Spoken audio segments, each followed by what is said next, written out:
अस्सलाम वालेकुम जी, मैं मोहम्मद इमरान ताहिर इंताबा हूँ। रवां माह जो इलेक्ट्रिसिटी का बिल आए हैं, उस बिलों ने सबके उरसान ख़ता करके रख दिए।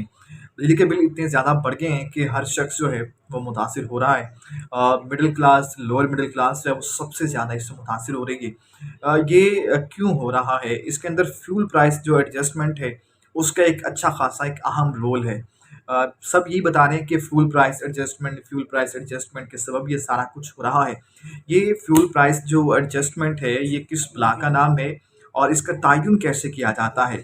बाज़ लोग ये भी कहते हैं कि बिल जो है जनाब, ये सितंबर का महीना है और अगस्त का बिल आया है। तो अगस्त का जो बिल आया है, उसमें जो है वो लग के आ रही है फ्यूल प्राइस एडजस्टमेंट जो हमने इस्तेमाल कर चुकी है, या जून, जुलाई के बिलों के अंदर भी ये चीज़ें लग के आ रही हैं।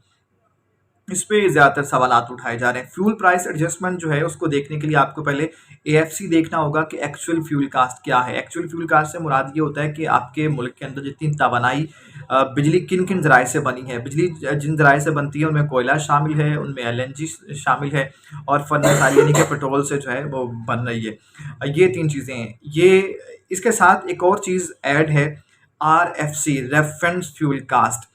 जब बजट पेश किया जाता है तो माली साल के आगाज़ में आरएफसी पेश किया जाता है, जिसे रीजनल माफ़ कीजिए, रेफरेंस फ्यूल कास्ट कहा जाता है।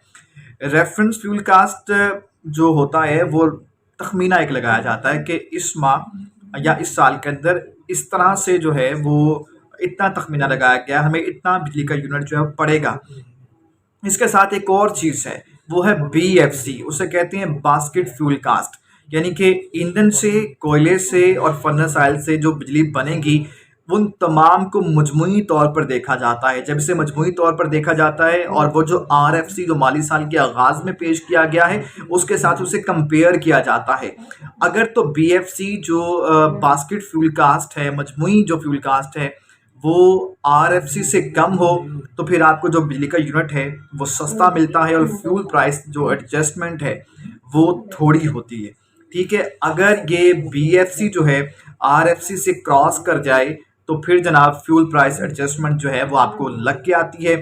एक माह का जब बिल आपको आता है, तो उसके तकरीबन 2 माह बाद जो है फ्यूल प्राइस एडजस्टमेंट का तयन करने के बाद कि इस महीने के अंदर हमारी जो बिजली थी, हमें इतने में फी यूनिट पड़ा, उसका कंपैरिजन करने के बाद फिर अगले बिलों के अंदर जो है वो लग के आता है और वो आपसे लिया जाता है। इससे पहले क्या होता था? इससे पहले ये होता था कि आपको फ्यूल प्राइस एडजस्टमेंट के नाम पर आपको सब्सिडी दी जाती थी सार्फिन को। अब वो सार्फिन को जो सब्सिडी है, वो ख़त्म कर दी गई है, क्योंकि जब आपको सब्सिडी देते थे, बिजली हमें महंगी पड़ रही थी, हम आपको सब्सिडी देते थे। सब्सिडी देने के बाद बजट का खसारा आता था। बजट का जब खसारा आता था, उस खसारे को पूरा करने के लिए हमें कर्जे लेने पड़ते थे। ठीक है, तो अब ये फैसला हुआ है कि इसको जनाब डायरेक्ट कंज्यूमर के ऊपर जो है लागू किया जाए। ये प्लस हो या माइनस हो, ठीक है, ज़्यादा हो या कम हो, ये सारिफ से ही ली जाएगी और इस पे किसी किस्म की कोई सब्सिडी नहीं दी जाएगी। इस तरह से इस चीज़ का फ्यूल प्राइस एडजस्टमेंट का जो है वो तयन किया जाता है। आसिफ किरमानी साहब ने एक ट्वीट किया, उसका हवाला मैं आपको दे देता हूँ। 198 यूनिट उन्होंने इस्तेमाल किए।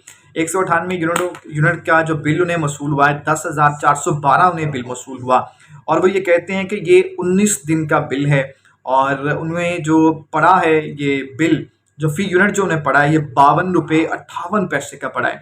और ये आसिफ किरमानी सेनेटर हैं मुस्लिम लीग नून के।